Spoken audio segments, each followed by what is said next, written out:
আসসালামু আলাইকুম রহমতুল্লাহ।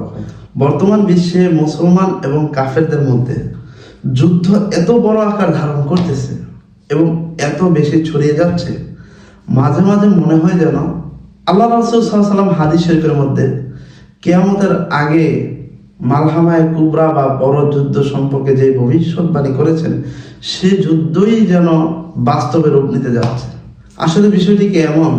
অধিকাংশ উলামায়ে কেরাম মনে করেন বর্তমান সংঘটিত যুদ্ধ আল্লাহ রাসূল সাল্লাল্লাহু আলাইহি ওয়াসাল্লামের বর্ণিত কিয়ামতের আগের যে মালহামায়ে কুবরা, সেই মালহামায়ে কুবরা নয়।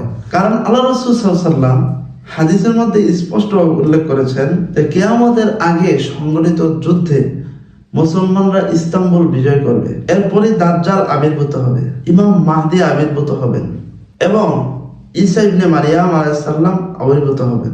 এই সব কিছু মাত্র 7 মাসের মধ্যে হবে। আর মুসলমানরা ওই যুদ্ধে আগের পুরানো অস্ত্র, তলোয়ার, ধনুক, তীর, কামান ইত্যাদি ব্যবহার করবে এবং ঘোড়া ব্যবহার করবে।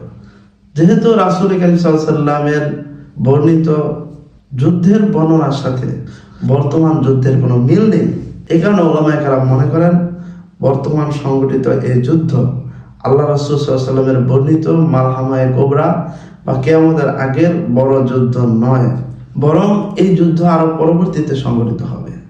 তবে এখন একটা প্রশ্ন থেকে যায় যে আল্লাহ রাসূল সাল্লাল্লাহু আলাইহি ওয়াসাল্লাম বললেন কিয়ামতের আগে সংগঠিত ওই যুদ্ধে মুসলমানরা পুরনো সেই অস্ত্র, তলোয়ার, তীর, ধনুক, কামান, ঘোড়া ইত্যাদি ব্যবহার করবে। তাহলে প্রশ্ন থাকে যে বর্তমান এই টেকনোলজির যুগে যেখানে পারমাণবিক বোমা আবিষ্কার হয়ে গেছে, সেখানে কেন আবার মুসলমানরা সেই পুরানো অস্ত্র দিয়ে যুদ্ধ করবে? সেই পুরানো তলোয়ার, তীর, কামান ইত্যাদি যুদ্ধ করে কি তারা বিজয় লাভ করতে পারবে? তাহলে আল্লাহ রাসূল কি মিথ্যা বলছেন? তাহলে বর্তমান এই আধুনিক অস্ত্র কোথায় যাবে? আপনাদের কাছে প্রশ্ন রইল, অবশ্যই আপনারা কমেন্টে উত্তর লিখে যাবেন। আসসালামু আলাইকুম রহমতুল্লাহ।